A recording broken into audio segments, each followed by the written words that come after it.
So yan, may papalaot. Kahit na medyo masama yung panahon. Pero lalaot siya mga ka-update. Abangan natin mamaya kung meron siyang mahuli. Yan, umula na nga mga ka-update. Basta agad yung papalaot pa lang. Ito na mga ka-update, yung naglaot kanina. So yan ang huli niya. Wow, bilis. So meron daw, wow. Laki.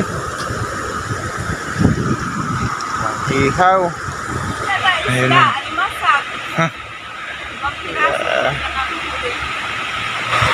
Laki. Mga 3 kilos. Sobra 3 kilos. 3. Sobra agad 400. 462.